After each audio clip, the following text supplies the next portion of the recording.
Hey everyone, welcome to PopXP. And before the show starts, make sure to click that subscribe button and click the bell to get notifications when we go live and we upload awesome new content. And don't forget, if you can, make sure to share our stream on all your social media outlets. We appreciate it, and thanks for helping us grow the PopXP channel. Hey everybody, Billy Tucci here. That wasn't our super exciting intro with all the cool jazz bells and whistles that Niall Scala puts together, but this is the Brofessionals, and we're going to take it easy tonight and have some fun. So I'd like to introduce our guests. First of all, we have the man, the myth, the bold, and the bodacious. Ladies and gentlemen, the one, the only. Well, first of all, I'm teen sensation Bill Tucci, and today on the Bodacious on the Brofessionals, we're going to talk about meeting your idols. If it's a good thing or a bad thing, and you're going to learn some stories that we have all met some awesome people, and some of us might have met some dickheads. So let me go with our first guest, ladies and gentlemen, the one, the only, the bald and the bodacious, Mr. Andy Smith. What up? Hello. Holy Hello, shit. everyone. Hang on, we're going to go through this real quick. Next, of course, is the one, the only, the man, the myth, the legend, Mr. Biggie G, Graham Nolan. Sláinte. What's happening, Sluts? Nice. Salute. All right. Now we have the tallest man in the in comics, or one of the most handsome men, most talented, but also one of the gimpiest. Your friend of mine, the cripple, ladies and gentlemen, Mr. Gimpy Lopresti. What's up, bro? Hey, the only person taller than me is Mark Silvestri, I think. I think so.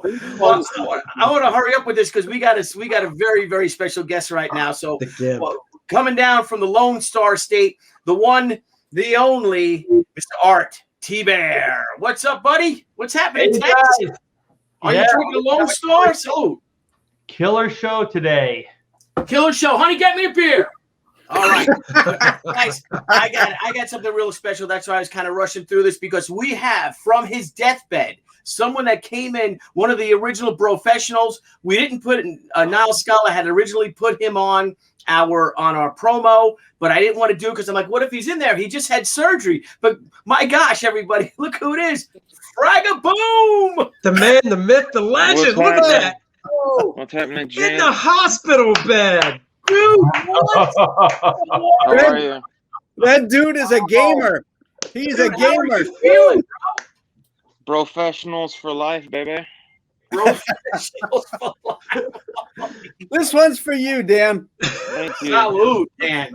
Salute, Dan Fragga. And speaking of meeting your heroes, I got to tell you, buddy, you're a hero in my eyes. That's right.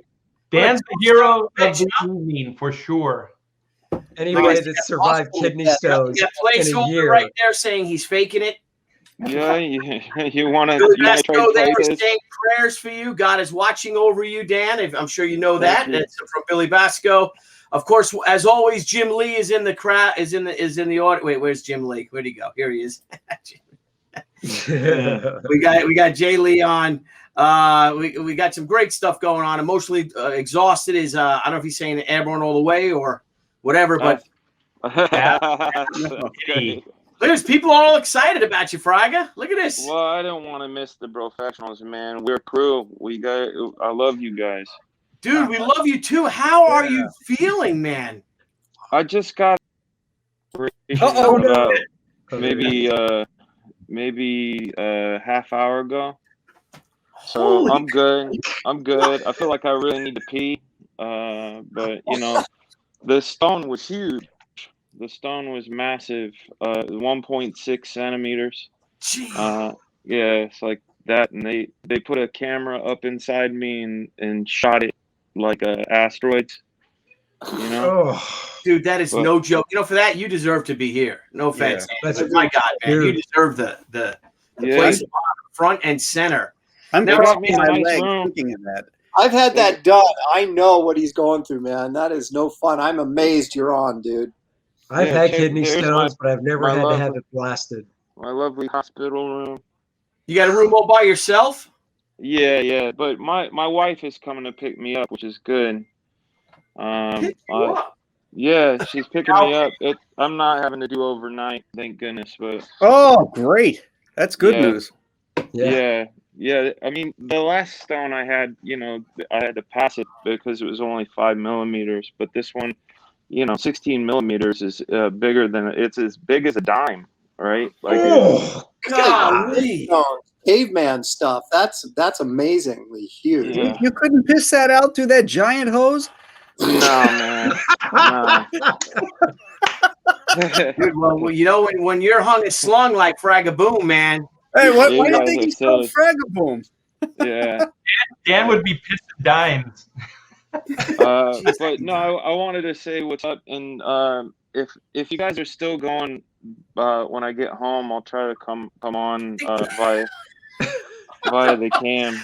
But Dude, I didn't want to miss sweat an it. episode. I did not want to miss an episode. You guys are I awesome. think you have a good reason. You Dan are Frag, locked warrior in. mode. You are locked in. Crap. Yeah. Well, you I guys are forgot awesome. Last week, I had Yeah. Well, nothing. you had your thing. How's your rotator cuff, man? Went really, really smoothly. So I very pleased. They had to do the least amount of work that they thought they were going to have to. So hopefully that Yeah. means an extra speedy recovery.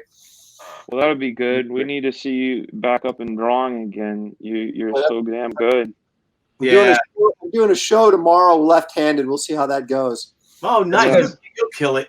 That's because when Oh, they cut yeah. open Yeah, Aaron, for they said, that. "Man, there's no muscle in here." Hold on a second. I got to answer. No, I'm good. That was plenty. What? Oh, yeah, I will need more then. Yes, thank you. Yeah, give him more morphine. More Water is morphine. good. Thank you. No, she's actually wanting to give me a Percocet, so I'm like, Nice. yeah, She hot? I'll take Load it. him up. Billy, I can't. I don't see that anymore. I have my little Puerto Rican lady friend, my There wife. you go, buddy. Yeah, you got a beautiful wife. You're a very lucky man, as are we She's all. all right. She's right. she's my tattoo on my arm. I don't know if you can see it. Oh yeah. Hang on. I want to see that. Hang on a second. Let me make that. Let's go big on that. Oh Yeah. yeah. Yeah, I you drew are that. super lucky. And she looks like that. That is her, too. That's nice. Yeah, Nice. yeah. That's my lady. So yeah, and she'd kill me if I did anything stupid. So I want to live. Yeah, she's got that Puerto Rican blood in her, man. Yeah. She'd mess Yeah. you up. All right, brother. Well, listen, why don't we let you go so you can drift off Yeah. into Neverland? Yeah, And, I love you guys, man. I didn't want to miss the Brofessional. So you guys have a great show. And I'll hit you up. Like I said, I'll try when I get home. But you guys are the best. All right, Love you, man. you guys. You're the best. Love you too, man. Rest Good up, night. brother. Take All right, care, brother. Take it easy. All right, see you guys. Bye. Feel better. See that, man? Yeah, man. Talk about meeting one of your heroes. Right? Right. That guy is a hero, man. Yeah. Did you feel the testosterone going through this room at that point? There's a That's lot a of man's man right there. smoking hot nurse. Right? Right in there. He's got his beautiful wife on his arm tattooed, and she is a hottie. Right? What a pro! Look at this. He is he is a pro faux show. Yes, he is. As are we, bro. We are bro pros faux show. Anyway, so I just want to this show. My idea for today's show, because when I guess Graham, when you first started the Brofessionals and we all put it together, you guys started it. I think was it supposed to be like an instructional thing or talk about our creative process and all? No. Oh, It could okay. be anything. You could do favorite movies. Doesn't I matter. did Star Trek. Yeah, he did Star Oh, Trek. nice. All right, so we'll have fun with this one. Yeah. Because I want to say what kicked it off for me today, and dang it, Fraga, we missed Fraga, but maybe Art, you can explain what happened here. Let me go into my I have to switch brands here, so let me do that.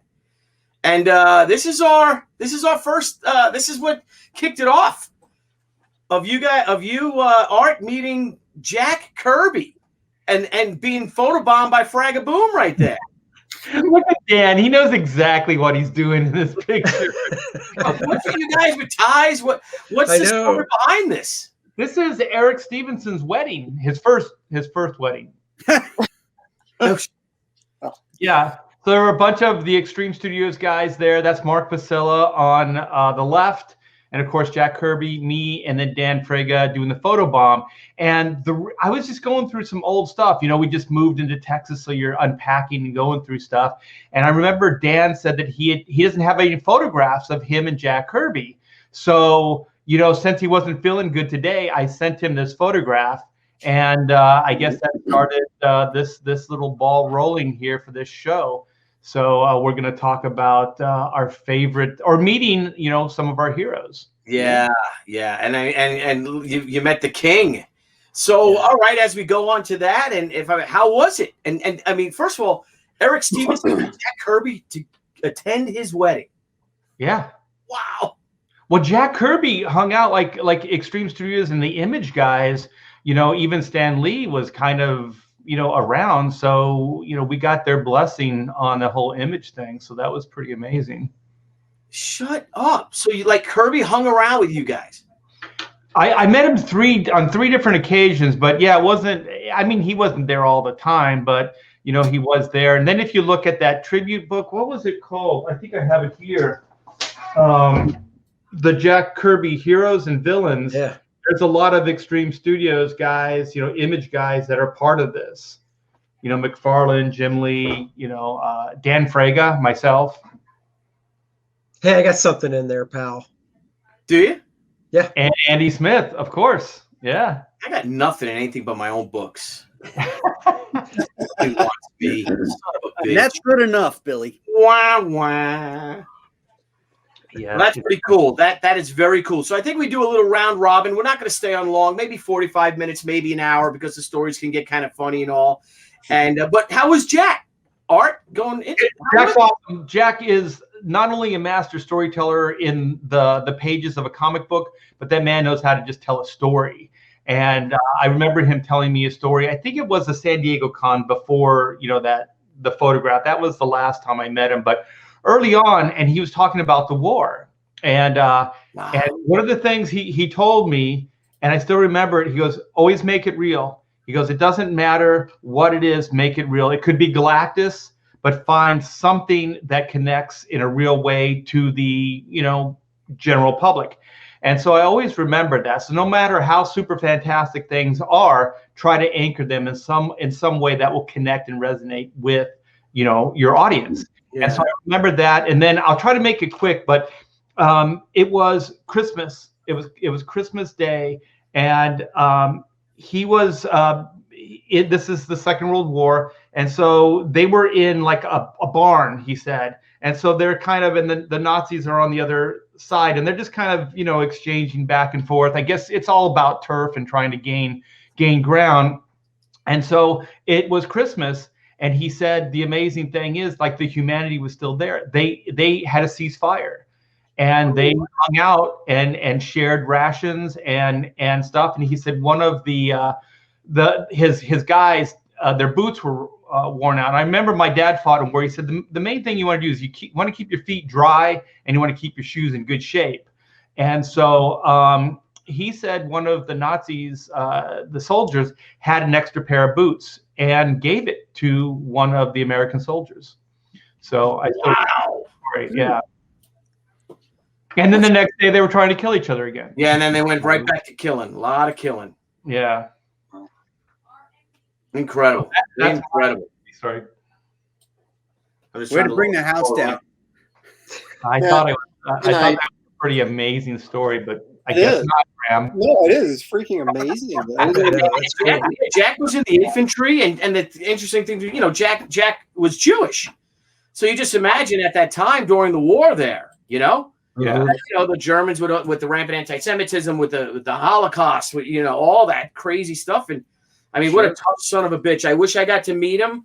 I think Jack passed away on Valentine's Day, 1994, because I remember I was just putting sheet number 1 together, and I was going to San Diego that year. I think I booked a booth or something in small press, and my goal was like, I'm going to meet Frank Frazetta and Stan Lee and Jack Kirby. I know I'm going to meet these guys, and then he had passed away, and it was just like, oh, so close.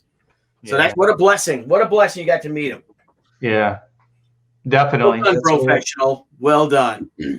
That's cool. All right. Speaking of next, I got a little story. We got a little image here. If I can post it, Biggie G up there. Why don't you tell your story about meeting this icon, this great man, this American hero? Stan the Man. Tell us that, and very nice how this set up. Actually, I wish we all did that because that's really great.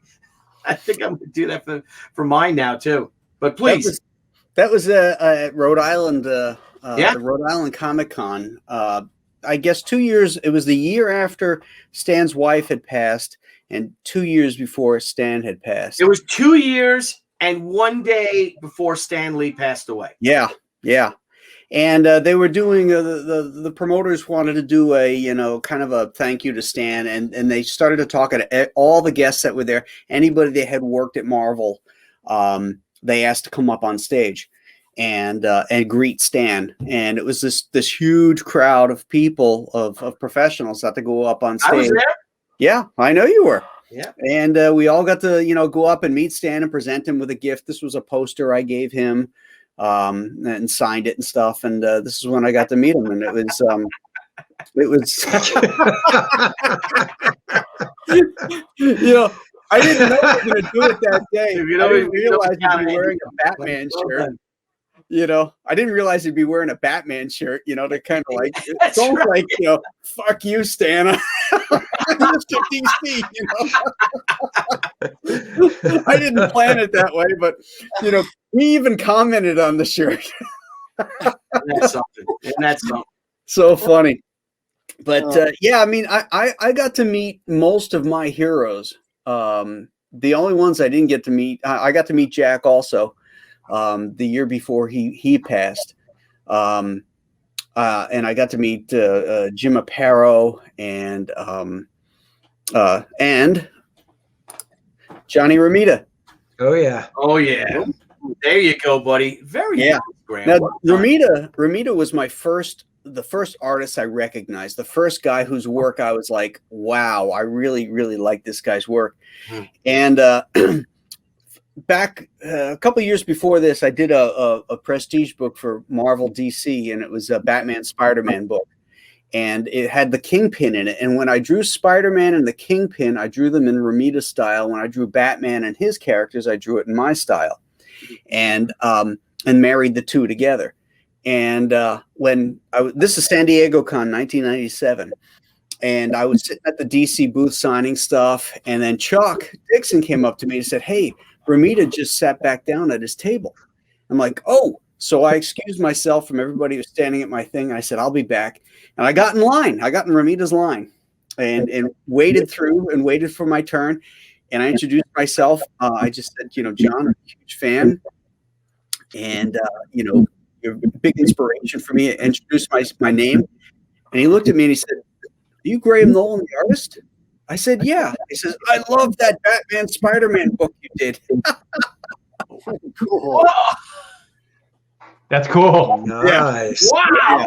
God, My idol had seen my work and liked it, so that's when I sat down. I said, "Can I come around?" He goes, "Yeah, come on, let's get a picture." So I came around and Chuck Dixon took that picture. Ain't that something? Hey, boy, I bet you had a few pops after that, huh? Oh man, I was like, I was flying. You get it, right? Yeah, like, let's go to the bar.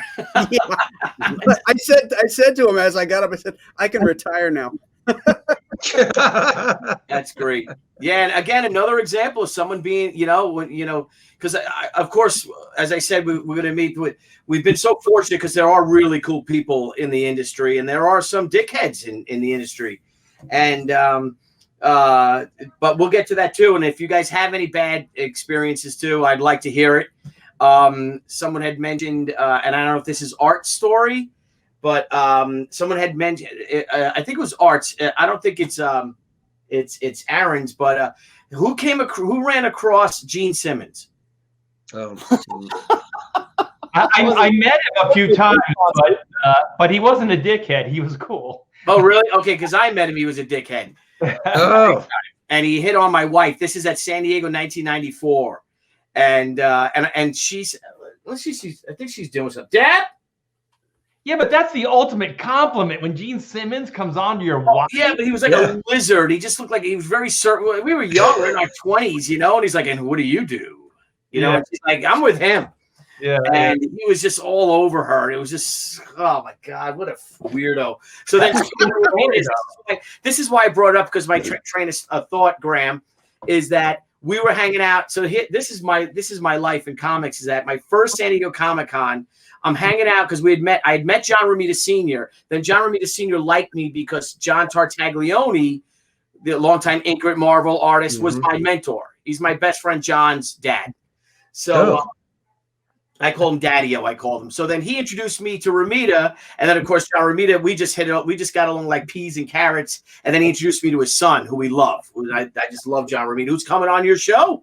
Biggie G, huh? You got John, you got JR? Yeah. Mm-hmm.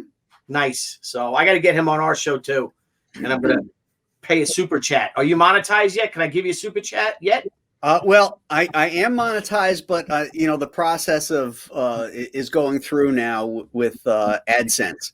So I'm waiting for that stuff to go through. Oh, okay. So in a couple of days, start throwing money Graham's way. Yes, listen to Art. Hit those what are they called? Super chats. Super chats. Yeah. You don't even know yet. No. You don't even know. So yeah, make it rain. Make it rain on Graham Nolan's channel. Yeah, make it rain. Make it rain like rain on my Gene parade. Simmons did at a strip club with Johnny Jr.'s money. So here's the story. So then they're like, "So we're going to a strip club. You want to go to a strip club?" And I'm like, "Mark Bagley's there." I think it was at Cabo Cabo. If anybody remembers Cabo Cabo at San Diego Comic-Con, that was that Mexican place right across the street from the train tracks. When you get out of the thing, you go across the train tracks. Yeah. That was the place. So How were they having donkey shows? What's that? The donkey shows? No, it was in Tijuana. That was another trip. So you got to go across the border for that one. So John Romita Jr. goes to a strip club with him, right? With Gene Simmons, and they're sitting there, and Gene's like, "We're gonna go to a strip club. We're gonna go to a strip club." So Johnny's like, "Yeah, we'll go. I'll go, sure." So Debbie was not letting me go. So oh well. So we come back and we see John Romita, and he comes over to our booth the next morning. He's like, "You wouldn't believe what happened last night." And I'm like, "Oh my God, you and Gene Simmons at a strip club? What?" He wasn't married yet, John. I'm like, "What could have happened?" And obviously Gene Simmons wasn't married, at least in his mind. So he's like, so we get there, and this guy goes, Gene Simmons goes, like he went there. When we all met him, our eyes are like, saucers. You know what I mean? We're hanging out with Gene Simmons. Oh my God, we're kissing his ass, all that sort of thing. And Johnny comes back and the next day, and he's like, "That son of a bitch, that cheap bastard." He goes, "We go to the strip club, and Gene Simmons doesn't have any money." Oh, because he's Gene Simmons. Because he's Gene Simmons. So he goes, "You got any money? I don't have any money. You got any money I can borrow?" So Gene Simmons, so Johnny goes, "Yeah, Gene Simmons," and gives him $60 in singles. Rolled up, right? He's like, "Well, I got his, I got a couple, maybe got $100 or so in singles," and he gave 60 of it to Gene Simmons. So Gene Simmons takes the money from Johnny, and he's sitting there, and there's a stripper, and he goes to the stripper like this. He's like calling her like the big shot. You know what I mean? Like he's like the big shot. Did he stick his tongue out and go like that? No. So she walks up to Gene. "Oh my God, Gene Simmons!" And he takes all of Johnny's money and he sticks it in her shoe, and he goes. Like, it's like, oh my God! Like, and she was like, "Gene Simmons gave me this big wad of money." It was fucking Johnny's money. And they're just $1 bills. Yeah, they're just $1 bills. It's not. They're $1 bills, but he has to be the big shot. $1 bills that aren't his. Yeah, right. Yeah. Anywho, so that's the dickhead story of the episode. But how about you, Gimpy? Well, I'm kind of a little bit like Graham, being older than everybody except Art and Graham. I've had the opportunity to meet just about everybody. John Buscema, I was unable to meet, but Murphy Anderson, Stranko, Neil Adams, to go through the list. But the two guys were the biggest influences on me growing up were Frazetta #1, right? Of course, that's on everybody's list. And Bernie Wrightson was the other one. And so I never got to meet Frazetta. I saw him the one year he was at San Diego, you know, when he had his, you guys remember when he had his booth up and he was actually it was 95. That's 95 it was. Yeah. And so I went over to the booth with some other guys. We were kind of like looking at Frank in the back, but I never said anything to him. But Wrightson, I just absolutely idolized growing up. And the first year I met him, this is kind of a long and tragic tale, but the first year I met him was probably, I wasn't a pro yet, so it had to have been 88 or 89 at San Diego. And I had, I'd bought the hardcover, Frankenstein hardcover, right? Yeah. And went to a panel, which he was speaking at. And I actually got the little, I'll show you guys, got the little. Hang on. You can see the signature there. Oops, sorry. Yeah. Yeah. But anyway, during the panel, I can't even remember what we were talking about, just different things. And I remember asking him about the movie The Howling, which had, if you haven't seen it, it's just full of Wrightson werewolves, and it's just a big Wrightson ripoff.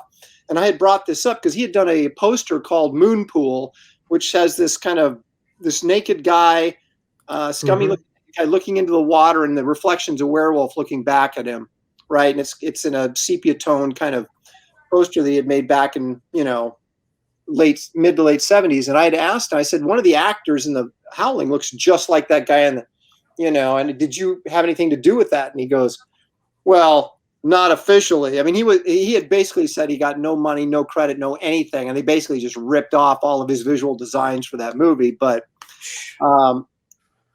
anyway, so that was the first time I met him, and I remember going up there and getting the book signed and just telling him, hey, thanks for all the art lessons, growing up. And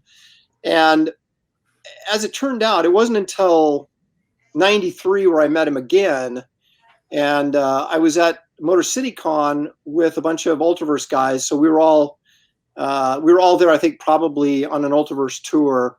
And Chaykin was there in the bar and showed up. And I remember the first thing that Chaykin said to me, and this is when I first met Chaykin, is he said, oh, Aaron Lopresti, he goes, so you're drawing sludge. And I went, yeah. He goes, yeah, that stuff doesn't suck. And I went, hey? That sounds like Howard. Yeah. I think that's a compliment from Howard. Yeah, right? Yeah. So we talked a little bit, and then Wrightson showed up. We sat there and had drinks there in the bar and talked with Wrightson. And then I met him again at a Portland show a couple of years after that, and I actually went out to dinner with him and a couple other people. Hey, look at that! Someone's putting up. That's Herrenberg. He's one of our PopXP heroes for sure. I appreciate that. You. Also, I do have my own YouTube channel, and I need subscribers so I can get monetized like Graham. Yeah. But anyway, so I met him and talked to him at great length at this dinner party after the show. And so I'm thinking, yeah, me and Wrightson, we're buds now. And, my hero, I'm buds with my hero. And so I run into him again at a Seattle show, another year later or whatever it was, right? And the moral of this story is every time I ran into him, he had no idea who I was. Oh, he forgot every time I kept meeting him, and he kept forgetting me, which is just the most humiliating thing, right? This guy's your idol, right? And it's funny because he's the only pro that I've ever met who never remembered me, and he was the one I really wanted to remember me. But so I sat next to him just by happenstance. Our tables were next to each other in Seattle at one of Steve Miner's shows back in the day, and he had actually said something. He made some joke about. Oh, I'm sitting next to the great Aaron Lopresti or something like that. And I thought, he remembers me. He knows who I am, right? But, I have a banner up, right? So I'm sure, And so he's sitting there. Somebody came up and asked him to do a sketch, right? So he starts drawing this, and I'm looking at it upside down, okay? But I am such a Wrightson honk that he's basically drawing this thing, and it looks at first like a bat. And the guy who's looking at the drawing is like, oh, I can't wait to see what it is. And I just blurt out because I go, oh, that's Karloff's Frankenstein. And he turns to me with this, if he could have had lasers shooting in his eyes and burned through me, he was just like, thanks for ruining it. I'm like, and because I had nailed it, he had just drawn the brow and I knew exactly. And I was like, great. Now, he finally remembers me and now he hates me. Well, this is like meeting your hero, and this is like the good and the bad all mixed. Yeah, and then But the thing is, I met him 2 more times, and each time he had no idea who I was. And I would try to bring up stuff like, hey, remember we had that conversation when he's just like, blank stare, like he has no freaking idea who I am. And the last time I saw him was at San Diego, and he was at his table, and I went up there to say hi. And I wasn't thinking, because when other professionals that you don't see that often will come up to your table at a show, you can't read their name tag, right? Because they're too far away. But you've got a huge banner behind you. They know who you are. And it's like, hey, Aaron, how's it going? And you're like, hey, you look familiar to me, but I don't know who the heck you are. And I did that to Wrightson, but of course we'd met. We'd been out to dinner. We'd gone to cons together. I figured by now he's got to remember me, right? No clue. I start talking to him a little bit, and he looks down, turns away, starts talking to the guy next to him, and I'm standing there like, one of the fans that come to your table, and no offense to you guys out in the audience, but there's a time when the conversation's over and it's time for you to leave, and you don't. That's a bad habit. You need to move on when the conversation's over. There, and we were talking a little bit, and then he just kind of turns away and starts talking to the guy next to him, and I am standing there for about 10, 15 seconds, realizing this conversation is over. He has no idea who I am, and I am not going to stand here for 5 minutes hoping that he turns and talks to me again. So I just sort of skulked away into the shadows, and that was my last experience with Wrightson. So, but I do have the signed book. So there you go. That was I did meet Murphy Anderson in the elevator at Marvel Comics, which I thought was pretty cool. Yeah. Oh, that is cool. Because I was leaving, or I might have been coming up, and he was leaving. I don't know. But anyway, we were in the elevator together, and I knew it was Murphy Anderson. He looked like, I thought, oh, God, is that Murphy Anderson? But I think he might have still had his Marvel name tag. Remember those stickers they used to give you to let you in the office with Spider-Man on it, Marvel, and you'd write your name on it? No. I was you never snuck in, obviously. Never got past the door. No. I usually don't do that. I'm not a big celebrity hunk in that way. I don't like to disturb people out of their element, but I was able to say hi, and what I appreciated his work, and, Spectre, and, going way back, and he was very nice and very kind to me in the elevator in our brief meeting. But that was the Wrightson story. That if I could only tell one, that's the one. But I have actively sought out to meet guys that I idolized growing up, and become friends with, like Simonson, Plug, Jim Stranko, guys like that. And they all remember me, but not Bernie. The one that mattered. The one that mattered did not remember you. And I did meet Jack at his birthday party at San Diego. Oh. Was that 93 that they had that big birthday party? He had a big cake in one of the rooms, on the upper rooms of the convention hall. Don't know. I don't know. We weren't invited. Image guys. Not even Art. We were at the strip club with Billy. Dude, I walked by. The door was open. I walked by, and there was a bunch of people in there, and there was cake. And I'm like, yeah, I'm going in here. And I walked in, and there's Jack standing by this cake, And I'm like, well, it must be his birthday. And so I said, happy birthday, and what a big fan I was, and all that kind of crap. And then that was it for that. But we were all partying with Wrightson that night. Yeah. Where were you? We had a ball, right? Well, Bernie loaned me $60. We walked in. He goes, "Right, Billy." My boy. That's a good one, my boy. Gil Kane. Yep. Yeah. Boy. That's great. Steranko remembers me and treats me, and he's old, Yeah, he shakes your hand, right? He's old. See how but he's tough as nails, that guy. Oh, yeah. He's made of iron. He runs up his Pennsylvania hill with his dogs every day. Who's that? Steranko. Yeah, he lives near Pittsburgh, and he runs up these hills with his dogs. Oh, wow. He's 80 years, 80, 81, 80? Yeah, he's got to be. He's in his 80s. I know that. He still has a great head of hair, too. Yeah. Hey. Oh, yeah. Hey. He is a wonderfully personable guy and has great stories. Tim's great. He is. He's a dapper dresser, indeed. Oh yeah, he's slick. I was up till 2 a.m. I was ready to fall asleep. We're sitting in the hotel lobby talking about movies and music and stuff. And I'm like, finally, I got to go to bed, Jim. You know, I got to get up for the show the next morning. He goes, oh, okay. You know, You wimp. well, of course, I was drinking, and he doesn't drink. So Yeah. by 2 a.m, I was wiped out. Yeah. It's almost like you got to avoid him because you'd be like, Graham, come here. And then you're there for 2 hours. But it's not like it's 6 o'clock in the evening you see him. You see him at like 12 o'clock when you're stumbling back to your hotel and trying to find your bed. And he's operating on Steranko time. Yeah, he's operating on Steranko time. That's not our time. Yeah, it's Steranko's world, man. We're just squirrels trying to get a nut in it. I like that.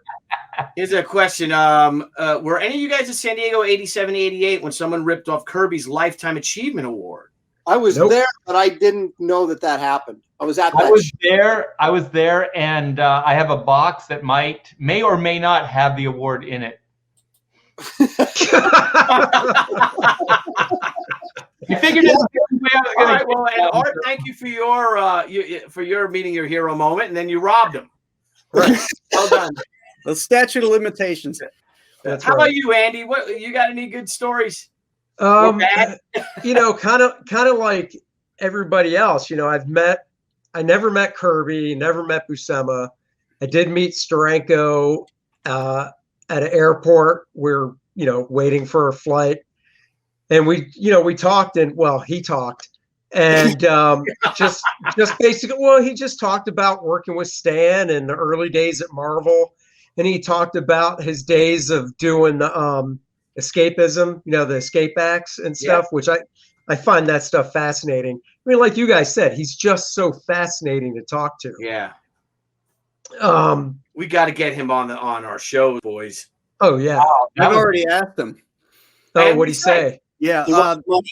He was he's had a bunch of crap go on at his house, weather related and financial stuff at his place. So he was kind of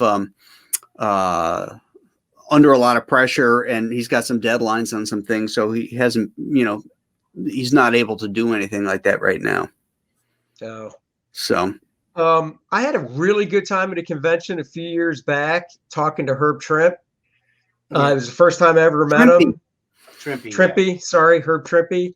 First time I ever met him. Such a nice guy. He was just, you know, once again, I just asked questions like, what was it like working on, you know, the Hulk? And he was like, oh, you know, I just get the plot. And back then it was just get 3 to 4 pages a day done by early afternoon.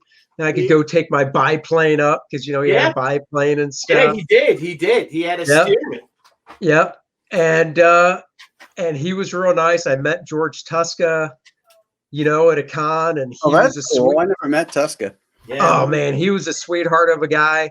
I didn't ask him about this, but there is a story in a book I read where, you know, back when he was in the studio, I don't know if he was in Eisner's studio, but he was in one of the studios. And I can't remember the artist he did it to, but he punched some dude out. Oh yeah, he got up. Dude was running his mouth, and he got up and he just decked the guy. Just knocked the dude out. Because, you know, Tucca was a big, tall dude. And you imagine 45 years ago, you know, what he was like in his prime. Right. You know? And with Trimpy, for that matter. Yeah. Yeah, he was a big man, too. Yeah. And then I guess the only, you know, obviously Joe Kubert I met when I interviewed for the Kubert School, which was, you know, intimidating, but that is definitely meeting one of your heroes for the first time one-on-one as he's looking through your portfolio. And I grew up in Maryland. So we want to see, or my parents want to see where they were sending me. So instead of doing a phone interview, we drove up and sat in his big office in the old Dover High School, because that's where it was when I attended. And, you know, at his big conference table as he looked through the portfolio, and had a really good conversation with him and stuff.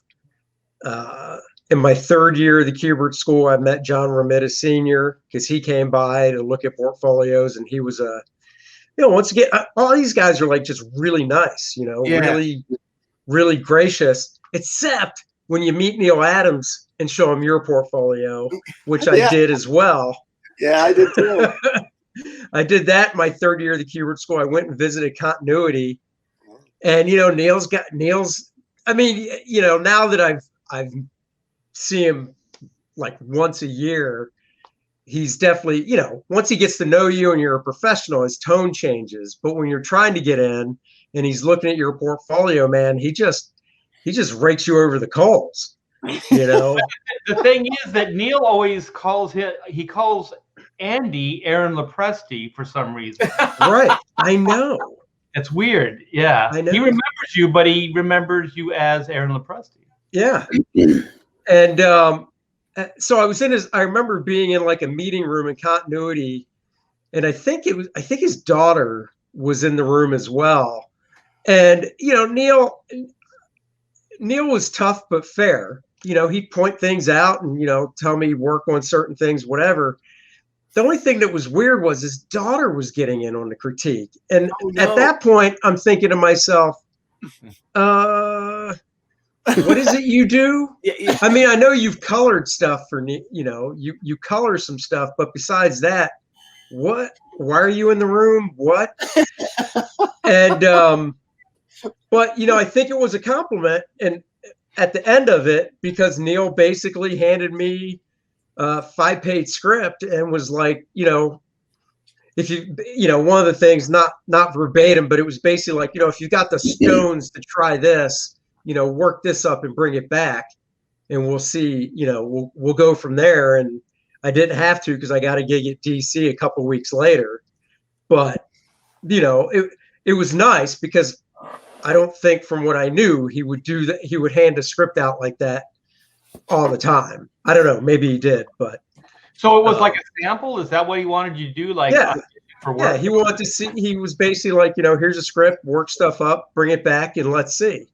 Yeah. And I would have, but at the time I already made a trip to DC like a week or so before, and then after that meeting, about a week or two later, I went back up to DC with Bart, because Bart was the one that got me in because he was delivering pages to Andy Helfer. Wait, I have to ask you something. Going back to the Neil Adams thing, was it a Neil Adams script that he gave you? It was a continuity script. I don't know if he wrote it. I don't even know what that would be like an actual plot by Neil Adams. Yeah, I don't know if he wrote it. I know it was an issue of it was an issue of Armor. So I know that. It might have been Peter Stone. I know he wrote a lot of stuff. Because it was full script. If you still had the script, I would love to read. Think back, Andy. Think back. Was his phrase, "See if you can make this work"? No. See if you can make sense out of this. No, it wasn't. I remember. I got it. Honestly, I actually remember the splash page because it was like the first 5 pages, and the splash page was just. It was typical for the continuity stuff. It was Armor, and he was in an alley or something, fighting 4 or 5 guys. And then I don't remember the pages after that. I know it was Fight Continues and whatever, but it was full script. I might have it somewhere in a box. Man, if Neil Adams wrote that, I would love to read it. That would be I doubt it. I don't think he did. You still have it like in a file cabinet or something anywhere? You guys might have it in a box. You guys have your file cabinets with all your reference still? Yeah. I don't have it anymore. I used to. Yeah. I was on the tail end of that because in the Thibert School, we were told to keep a morgue and build it up and have a folder and label the folders, cars, this type of clothing, whatever. And we all had, and one of our teachers, that was part of the assignment was to go through the year. And by the end of the school year, he wanted to see what we all built up as our morgue files. So I remember doing that. I remember still building it up after graduating and working, just started working and whatnot. but I didn't really keep up with it. And then it was like 96. I broke in 91, and it was like 96. I got a computer, and it was new, but a lot of the stuff was just so much easier to find. So there's no need for it now. The Yeah, internet yeah. is so amazing. Yeah, you get reference. but you hear guys like Jerry Ordway who do have like just immense files of stuff. Well, he bought that. What's that one book that everybody used? Oh, Fairburn. The Fairburn system. Fairburn, Yeah. It was weird because I remember reading. There were 3 different comics that came out the same month, and I remember it was Sienkiewicz, it was Jerry Ordway, and some other artist, and they all used exactly the same shot. Ah, Yeah. And you're like, oh, the Fairburn system. You see all the same shots. What book is that? I'm not familiar with that book. What book is it? Oh, it was a photo reference book. It was called the Fairburn system. I think John Beatty had it too, because I shared a studio with him in the early 90s. It was basically a big reference book. It was big. It was almost 11 by 17, wasn't it? It was like a big book. It was I never there had were it, yeah. different books. Right. There were volumes of Yeah. them, and one might be men's faces with like different lighting and different angles cool. and stuff. Okay. Yeah. You can probably find them on eBay. Yeah, and- it would be the same actor or the same model, and they would shoot it from all kinds of different angles, Yep. so you could get multiple angles of the same face. Yep. And if you look at a lot of Jerry's stuff early on, there's a lot of Fairburn stuff from there. Yeah. Mhm. Oh, that's Yeah, cool. wrinkles like the clothing, because Yep. they'd have guys dressed in suits and stuff and various clothes. So in motion, so that you could get all the wrinkles and all that. Yeah. Stuff. It was all black and white too, right? If I remember correctly. And I think they were green, a greenish cover, maybe. I never saw the book. I just knew of it. Yeah. Oh, okay. Yeah, no, Oh, I've that seen might them. be Professionals, an upcoming Professionals episode. There you go. Find the Fairbairn. So, Billy, are we now on our tragic meetings of heroes? Yes, Art, do you have a tragic meeting with a hero? Perhaps I do. Oh, Do tell our friend. Please do tell. I know G's got a photo queued up, so we'll get to you too, and then I'm going to share some stories myself. But All right. I have a photo. Okay, let's see if I can share this. Okay. Yeah.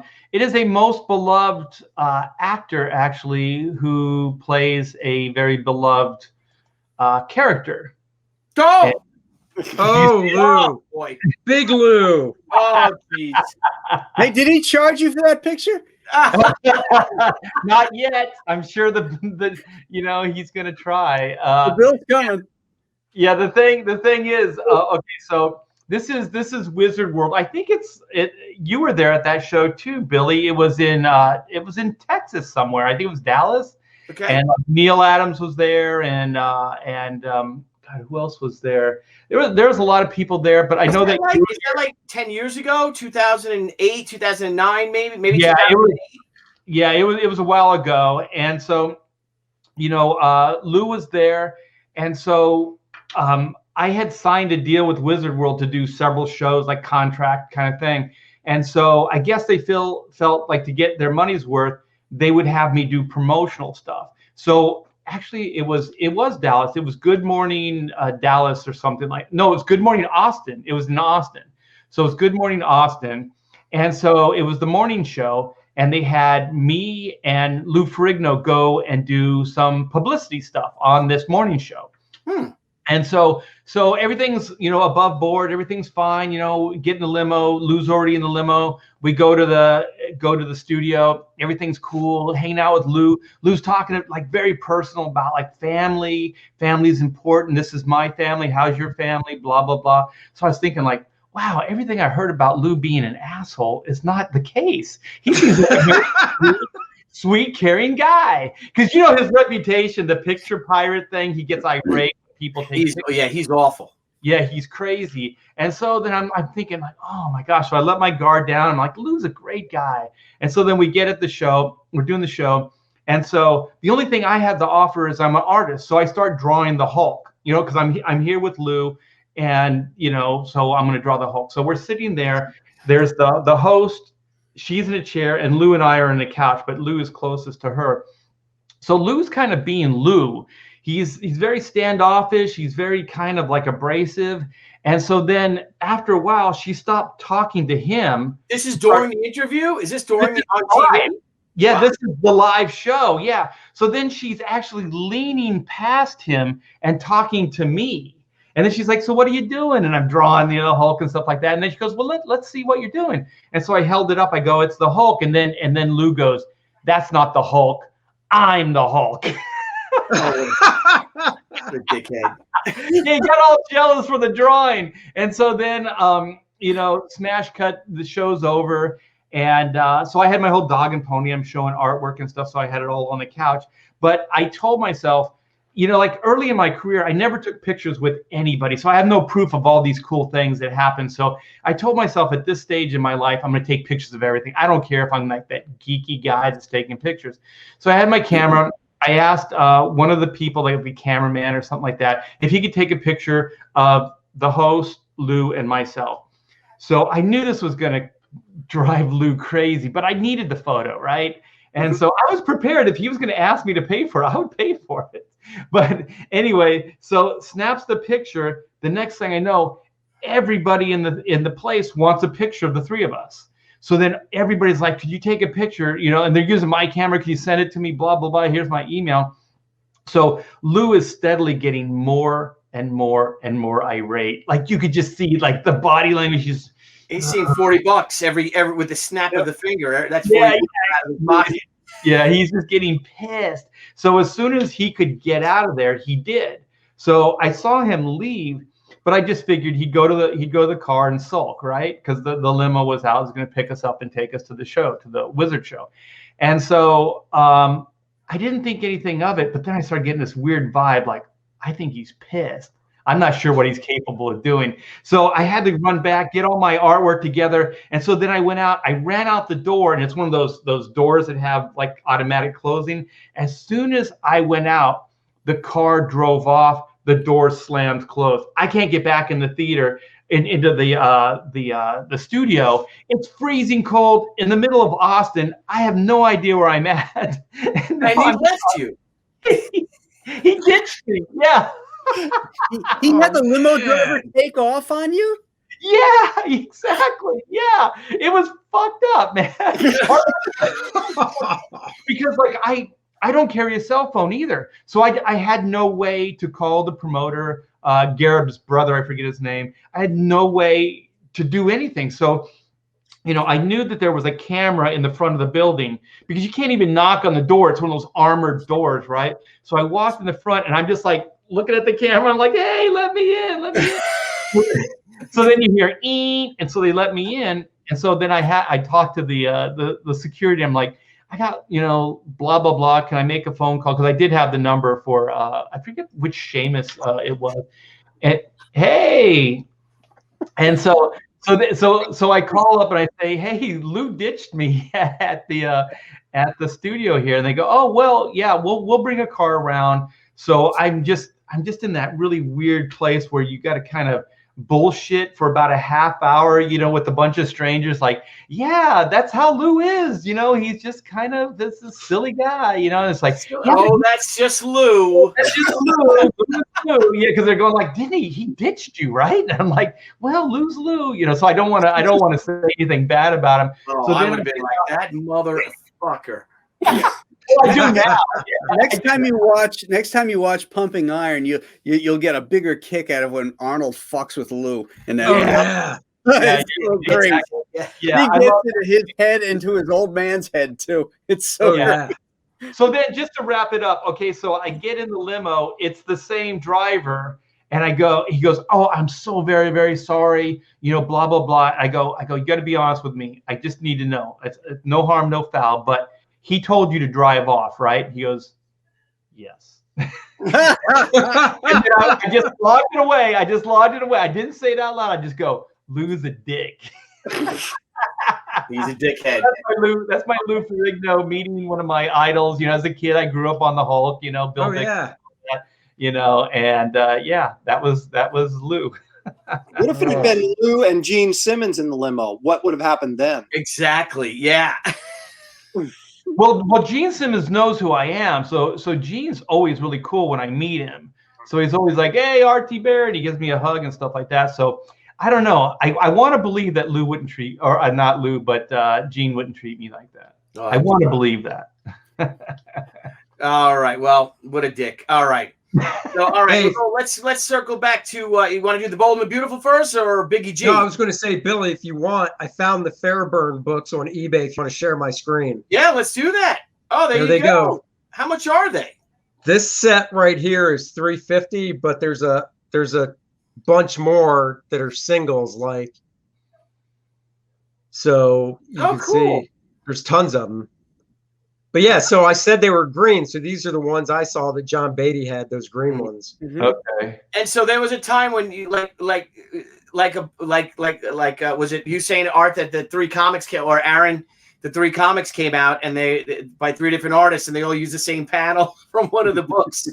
Yeah, it was a go-to in the industry. So, you know, one of the things you didn't want to do is you didn't want to swipe from like magazine covers or anybody that was too famous, because then they could definitely call you on it. Yeah. But the Fairburn system was considered fair game. Like you could take the Fairburn system. Well, Rich Buckler swiped from Neil Adams and everybody else, and didn't seem to mind. Kirby. Yes. That's another upcoming Brofessionals, the swipe file. There you go. Yeah, we go. Yeah, so here it is. Oh, very cool. Yeah, that is cool. Yeah. I bet you could use that now, because if no one uses it anymore. Yeah, exactly. Oh, yeah. Watch all of our next books with this. They all look the same. All five Hey, of us. page 48, page We're all 62. thinking, I gotta get that dang book. There you Oh, go. we got a Dino right here. It's a Caligula. Yeah, fuck you. Oh, yeah, screw that guy. Like, I was even boring That's that. great. All right, Whatever. so let's go to Biggie G, because Biggie G loaded up something. Yeah. And I can't see what it is, but Biggie G, you want to tell this story? Yeah, that's the rifleman. Chuck Connor. Wow. Yeah. Look at that. Yeah. Iron Jaw. He was one of my heroes, and I was at he was, Chuck Connors was a two-sport guy before he became an actor. He played baseball, right? He played baseball for the Brooklyn Dodgers, and he played basketball for the Boston Celtics. Did he? Oh, I didn't know that. Yeah. I didn't know. Wow. He's also the first guy credited with breaking a backboard. No kidding. Yeah. Really? Yep. Wow. Yeah. Chuck. This guy was Tell the 6'6". story. You meeting Chuck Connors, dude. Oh, it was awesome. He and I were guests at a Niagara Falls show. It was a baseball card and comic book show, and he was there as a sports guest, not as the rifleman per se. And so Ted Haynes, who ran the shows, had a dinner for all of us, and I sat right next to Chuck. Dude. And we talked all night long, and we kicked it off because he's a lifelong Republican conservative guy. Nice. And so we really hit it off. So I'm asking him about working in the big country with William Wyler, and I had Gregory Peck and Charlton Heston in it. And and I said to him, I said, what was it like, working on that film? I mean, I know Gregory Peck is leans a little bit more to the left, but how was it working with Heston? Because he's a conservative too, right? And he looks at me and he goes, Heston's no conservative. That's what he said. He said he's no conservative. So one of his first movies was he got his first job from John Wayne, Chuck Connors. So I said, well, what about the Duke? And he looks at me and he goes like this. He goes, the Duke was the real deal.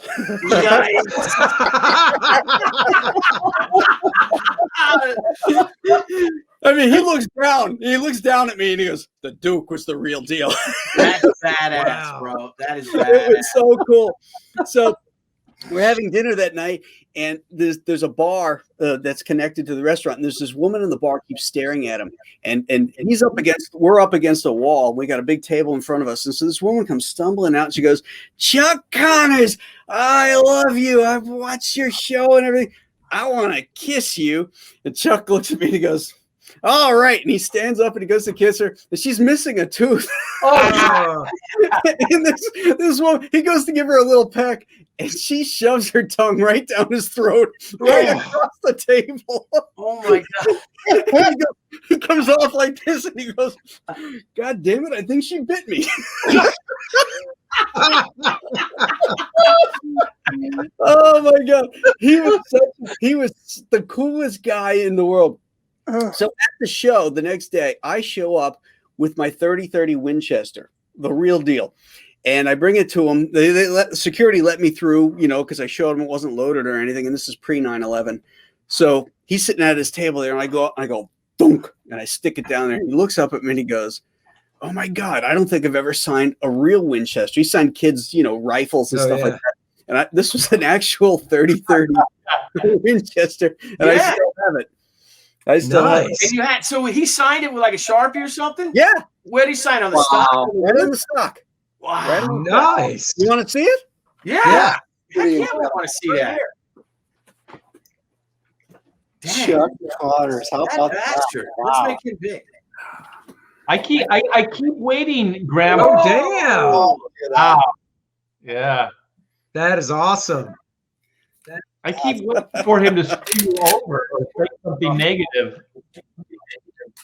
That is awesome, No, dude. in fact, I was sitting at my table signing stuff, and I guess he had a break or something, because I'm sitting there, and all of a sudden these big meat hooks come down on my shoulders, and I turn around, I look up, and it's him there, and you look at that grin on his face, and he looks over and he smiles at me and he goes, "You goddamn Republican."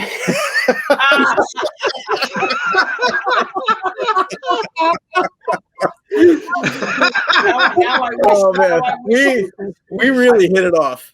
Oh my God, that's awesome. That's Yeah, great. we I really wish hit it it off. was the So show cool. when Graham had a crowd of people around him. It was at that very same show with Stan Lee. It was Rhode Island This is Comic-Con. classic. This is And classic. I walk by, and there's this crowd around Graham. He's sketching and he's talking, and I just walk right by and I just say, "Zip it, hippie!" And he's just losing it. I look up and I'm like this, and do you ever see Blazing Saddles, where Harvey Korman is walking into the movie theater towards the end of the thing, and he yells something to somebody, and he's walking by really fast? Well, that was Billy. He's walking by really fast. He goes, "Zip it, hippie!" And he's on his way to the bathroom, and I look up and I see him with that big shit-eating grin of his. I love it because he knew exactly what the shirt and everything with Reagan did. I knew you and you just went, "Ah!" Yeah, I started cracking up. Oh, good times. Well, I'm going to share something too. Yeah. If I may, let me figure out how to do this right now. I'm gonna take Chuck off. Though, salute, sir. All right, let me Lucas see if I can McCain. share my screen. Let me make this bad boy work. It's over here. All right, so let's hit it. Let's see. There you go. All right, let's see if I can make it bigger. There it is. Frank That's Frazetta. me and Debbie What up? with Frank Frazetta. Yeah. Like some grace of God, loved me. Frank loved me. We hit it off. I'd met him, Aaron, at that San Diego Comic-Con. He's not here right now. That he was at San Diego 1995. Me, Joe Jusko. And hey, buddy. Hi. Say hello. Hi. I Tell was me- young in that picture. Yeah. But not young anymore. Yes, you We were all young in that picture. We're all young in that picture. Yeah. That's 2007 at the Diamond thing. And man, speaking of a Republican, that's exactly what he was. A super conservative guy, and we just hit it off like that. And he gave me his home phone number, and I would go visit him. I took Jimmy Palmiotti to go see him. I took Joe Quesada to go see him. Jamal Igle to go see him.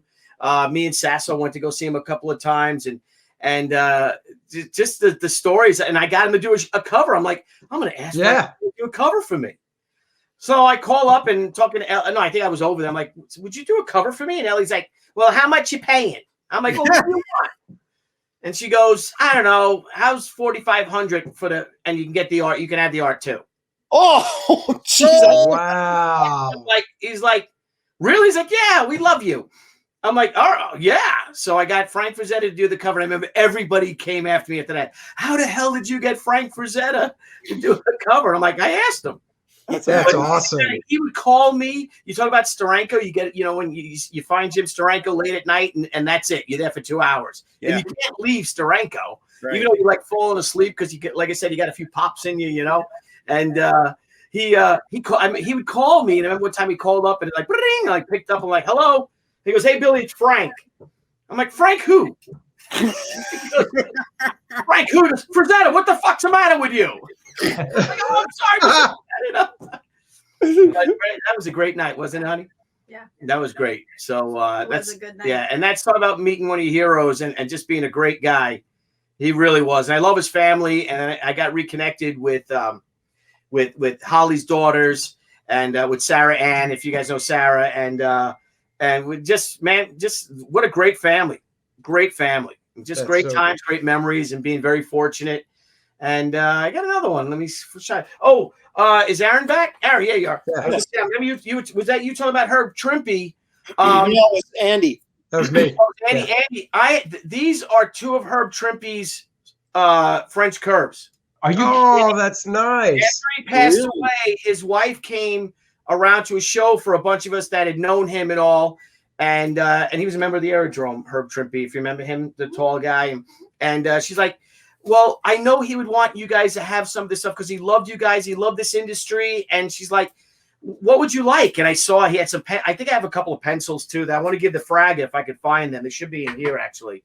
And I'm like, can I have one of the French curves? And she's like, yeah, take two. So I got, and I use them. Oh, wow. Herb Trimpe. I would frame those things. I would frame them. Oh, yeah. So who knows what he drew with these? I would use them. I would frame those things. So you don't mess them. Get them into your own stuff by mistake. Yeah, that's true. That's right. I should write his name on it or something. But the story about we could put him in a shadow box. Yeah, we could. Yeah. I think that would look good with like a black, like a dark background, and then they would stand out. Yeah. Yeah. Yep. Well, I have you know how Herb went. Herb, tragically had a heart attack and passed away. But what he did was that he would run. Mm-hmm. And he was he ran at least 2 miles, maybe 5 miles. He was just he was 76, I think. 77 maybe, and he just ran. He liked to run. He was a runner. If you guys ever met Herb Trimpe, he was in incredible shape. Yeah, tall, lanky. He looked fantastic. So he came back from his run and he poured himself a glass of scotch, and he was sitting on his porch with his glass of scotch, and that's when he must have just passed. Oh, yeah. So, but that's there are worse ways to go, right? Yeah, that's not a bad way to go. Bam, like that. He sort of went out with his boots on. Yes, he did. And then I have. Let me see if I can find. I'm going to share another screenshot. You ever read Herb Trimpe's New York Times memoirs that were published? I did because of you. Oh, okay. No, yeah. I did not. I post them on Facebook every year on the anniversary of Herb's death. It's a cautionary tale that everybody in this business should read. Don't run and drink scotch. Well, sure is that. Yeah. Don't put your eggs in one basket. And it's a cutthroat business, and there's no loyalty. That's the takeaway. Absolutely. Yeah. It's heartbreaking to see his day-by-day entries.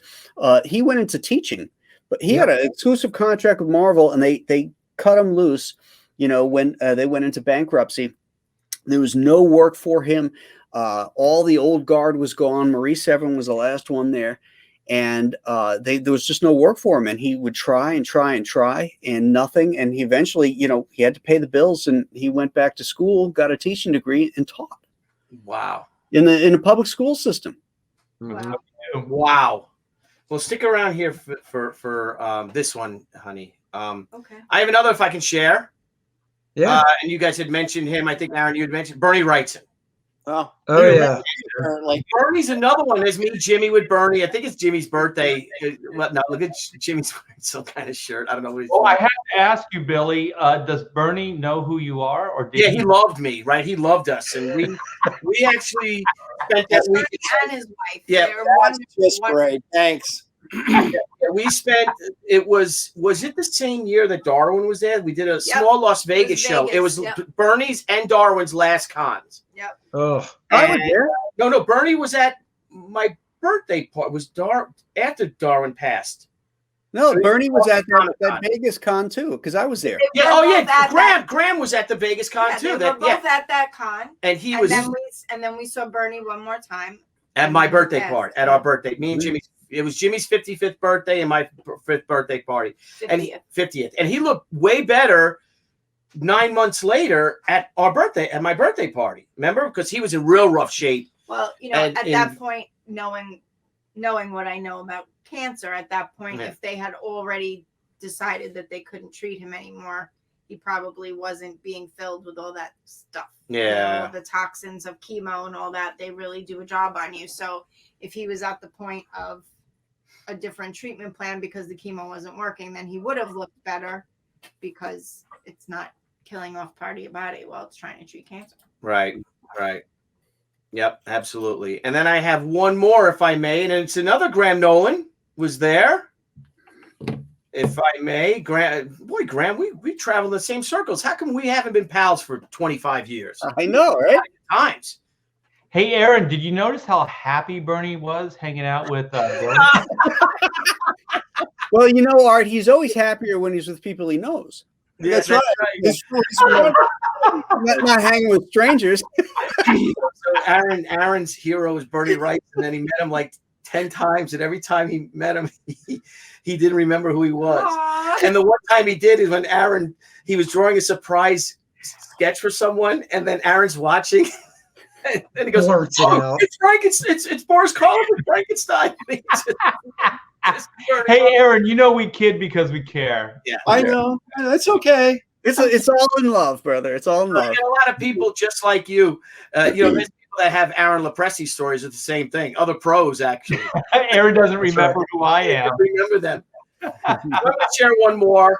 Actually, I did that to somebody once. We've been going on for an hour and 15 minutes already. And I thought we were going to go 45 minutes. And this is a great subject matter, just a great theme for a show. But if I may, here we go. There you go. That was the same show, Art, that you were at, and it was Veterans Day. Oh. And what we did was I put together a thing through the American Legion with a presentation, and we surprised him at his panel on Friday night.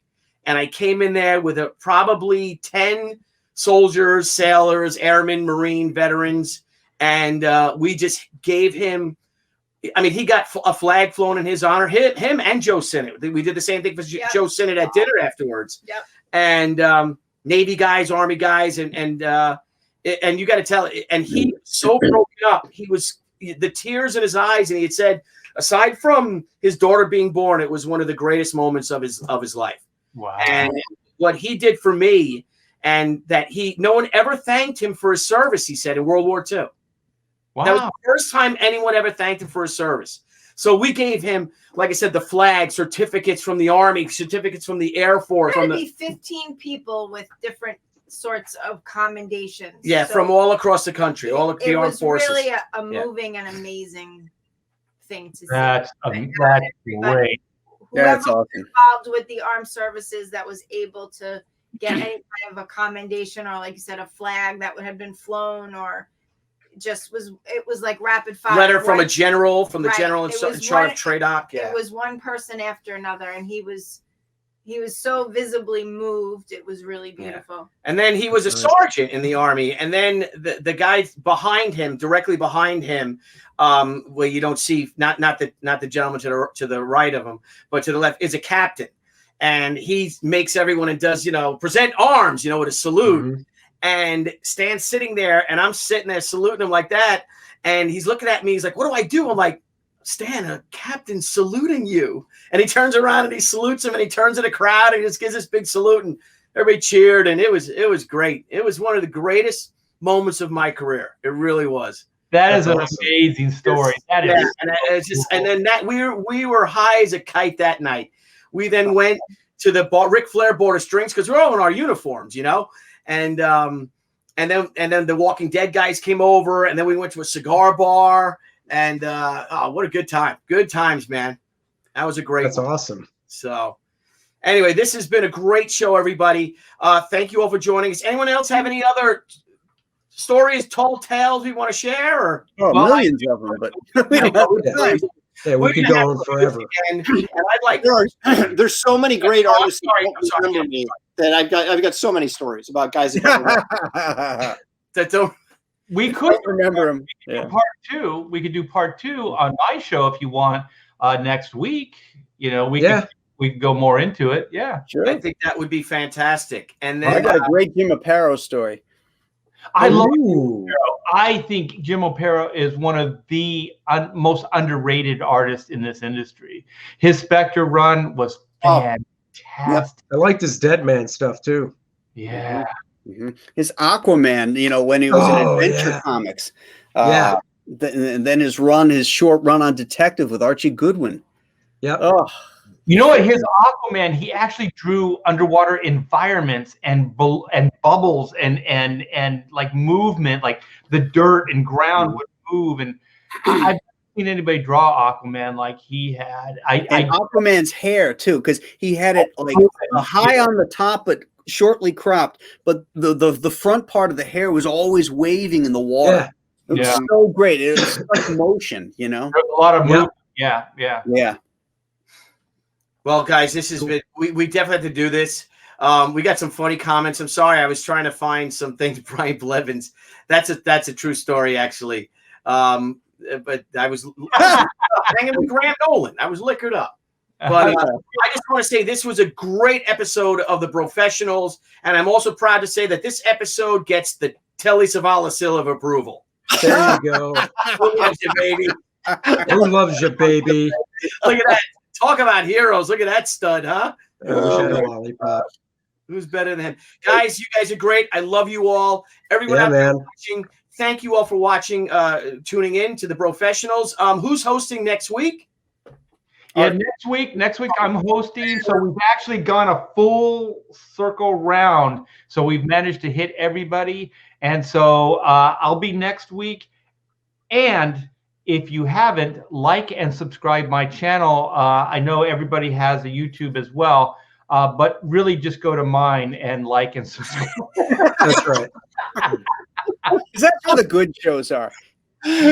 Oh, I'm sorry, I've had way too many. If we went another hour, you'd get some really loony art. Yeah. Well, this might have to turn into a Friday night show then. Going into the weekend.